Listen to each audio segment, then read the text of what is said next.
Afternoon, everyone. I'm Nestor LeConta. Welcome to another edition of Convos with the Candidates. And joining us today is Shawn Gumataotao, a Republican candidate for the legislature, and of course, incumbent Senator Roy Quinata. Thank you for joining us. Hey, thank you for having us. Okay, Shawn, you won the toss, so you start us off. Introduce yourself. Well, I just want to say thank you again to the Pacific Daily News for this great opportunity to be here with you all to talk about a little bit about me and what I bring to this 2024 election.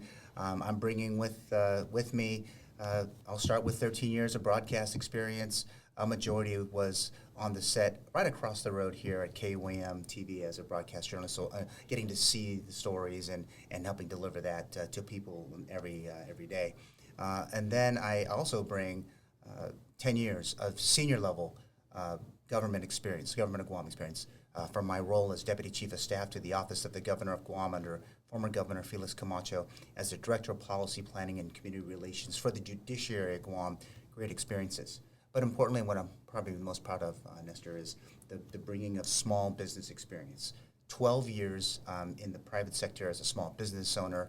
I've been an adjunct at the University of Guam for the last 11 years in the communications department, and also bringing my skill sets as a subject matter expert to the Center for Homeland Defense and Security, which is a U.S. Naval Postgraduate School program. So I'm bringing all of those experiences to bear upon helping to create common sense public policy for the people of Guam. Not just one small group, but for everyone. All right. And thank you again for the opportunity. Absolutely. Senator Quinata?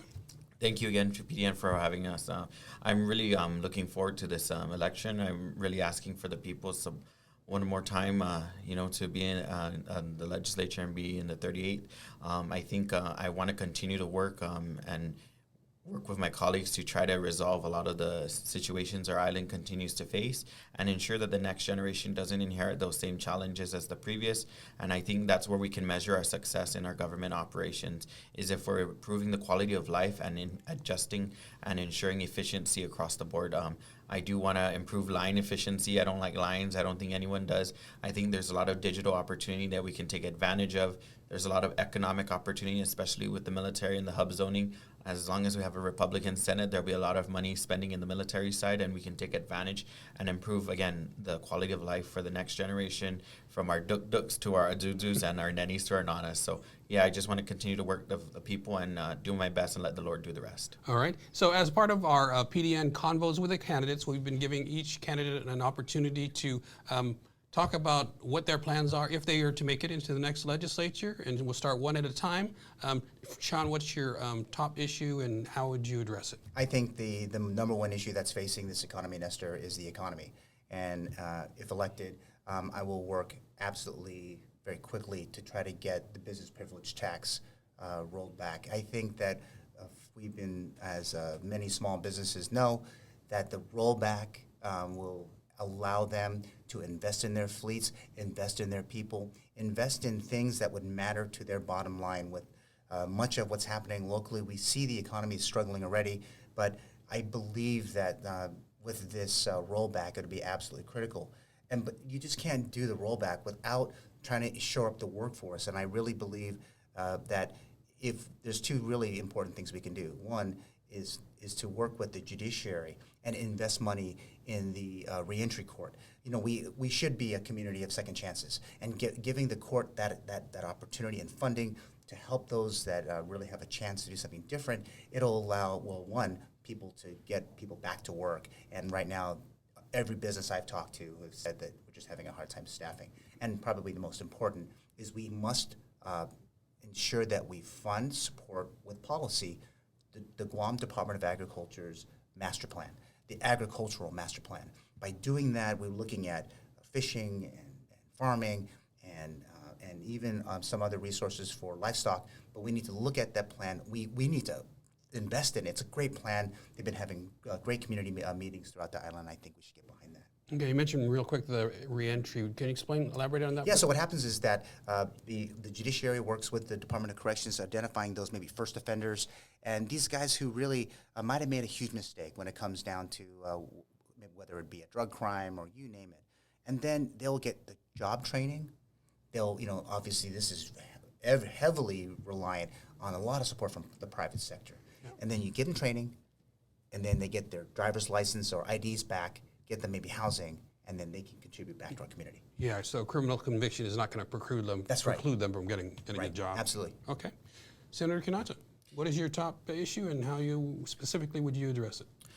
Thank you so much. I think one of my big issues that I want to attack is government operations and efficiency. I think we can take advantage of a lot of the digital platforms, streamline government services online, and we can cut the lines out in the sun. And, again, I introduced legislation to give 8 years driver's license and along with the real ID.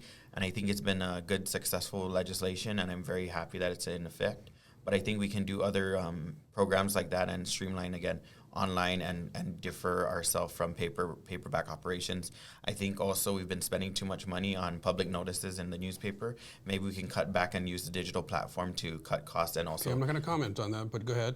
My apologies, but I think we can definitely, you guys have an e-edition. We can cut, we can use that opportunity. We can use you guys live streams as well as an opportunity. I think we can definitely do more efficient opportunities and operations online.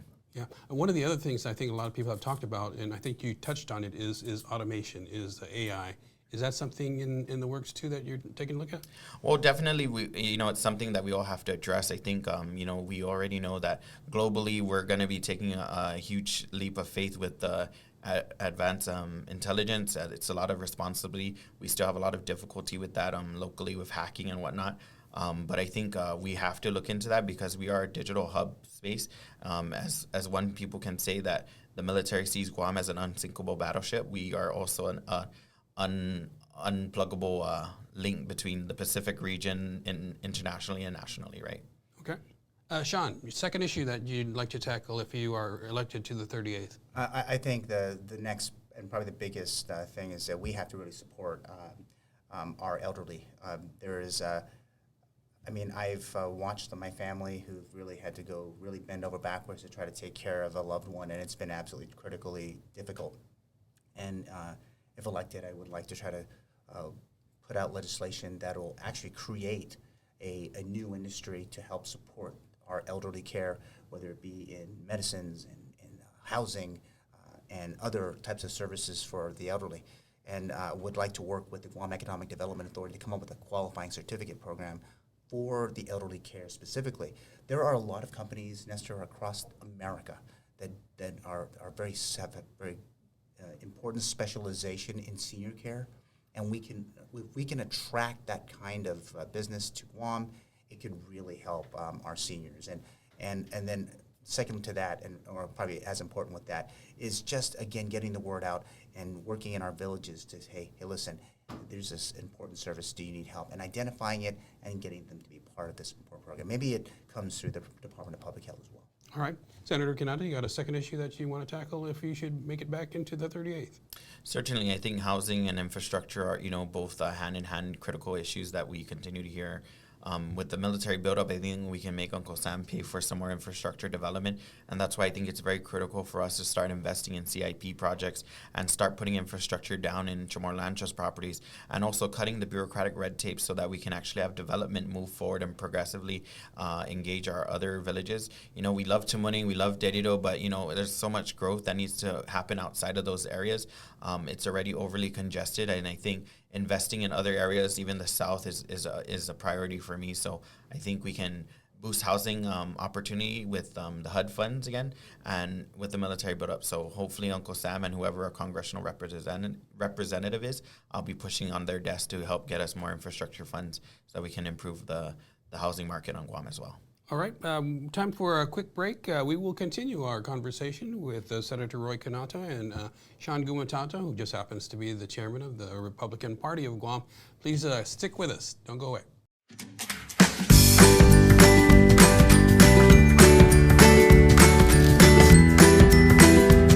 Welcome back to PDN's Convos with the candidates. Our guest today is Senator Roy Quinata and Shawn Gumataotao, both vying for seats in the 38th Guam Legislature. I think we left off with you, Senator. So, Shawn, your third issue that you'd like to tackle, should you make it to the 38th? I believe that we absolutely need to reduce crime in the U.S. territory. There's no question that as people go about their day, they don't feel safe. One way to do this, I believe, is really to think about our law enforcement personnel, specifically our Guam Police Department, and we should be providing really premium pay to them. Now, I'm not saying that all law enforcement, not all created equal. They have different tasks. But the Guam Police Department does a lot of different things than, say, the different law enforcement entities. And I think that if we incentivize it, it'll allow, well, one, retention, but also it'll help us to recruit more.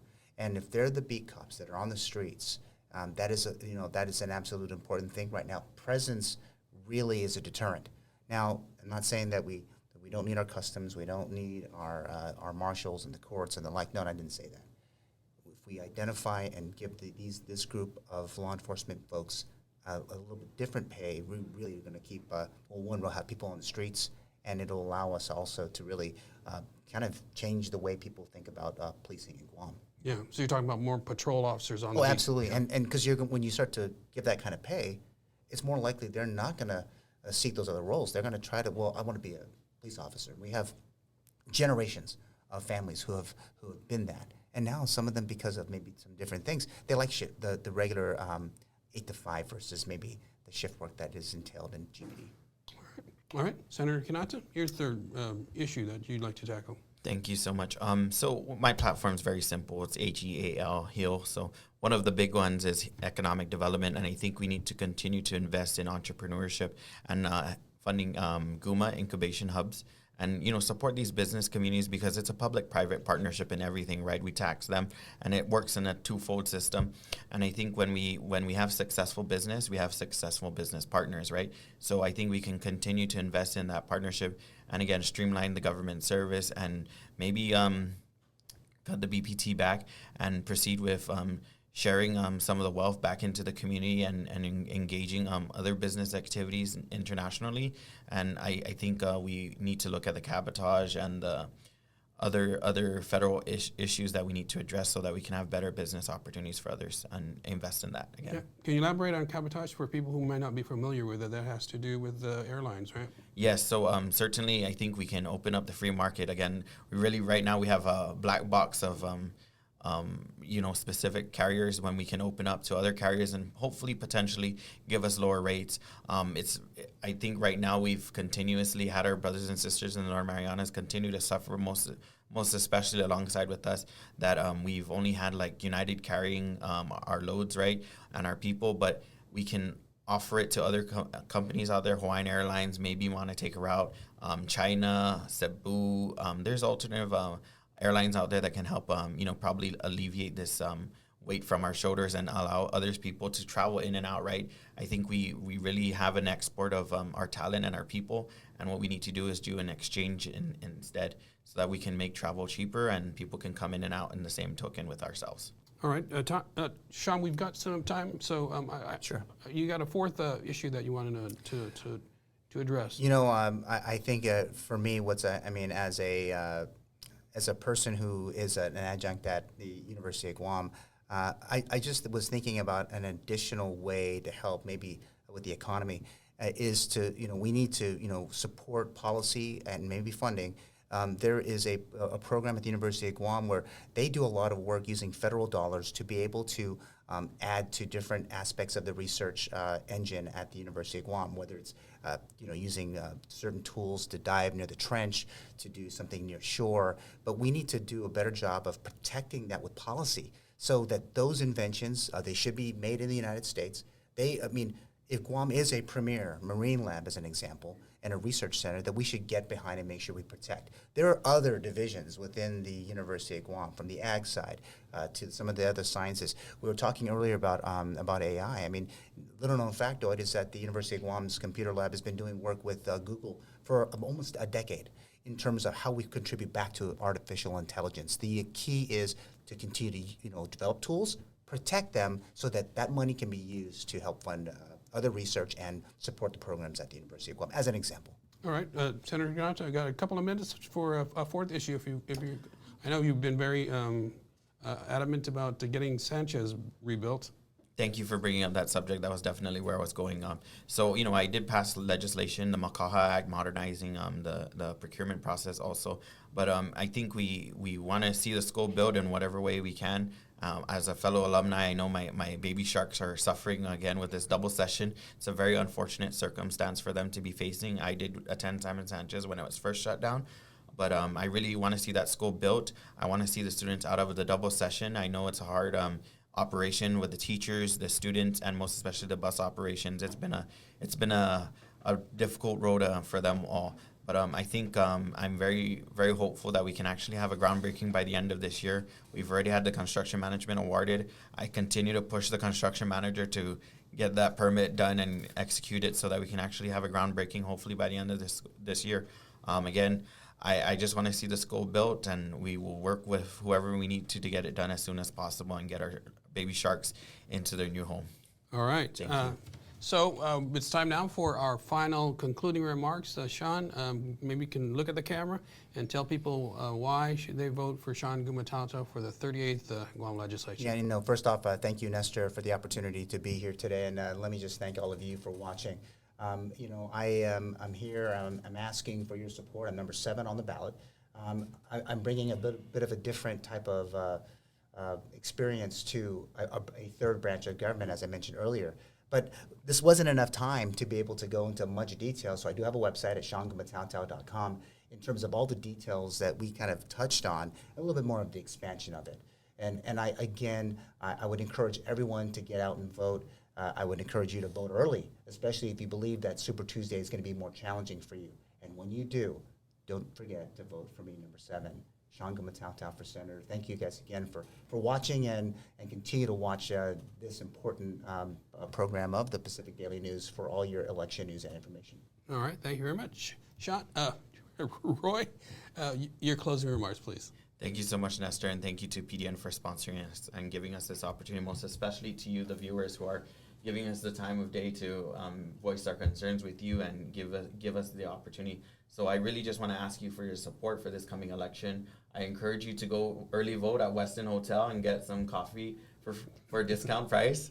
No conflict of interest there. But I just want to encourage the voter turnout and the younger base to please come out and vote. I'm 28 years old. I'm just like you. I come from humble beginnings. I'm a public school product, and I know that our island can do so much better, and I want to continue to work for the next generation, ensure that the next generation doesn't inherit the same challenges. My platform remains the same, and I renew my commitment to delivering on it: housing, economic development, accountability, and land.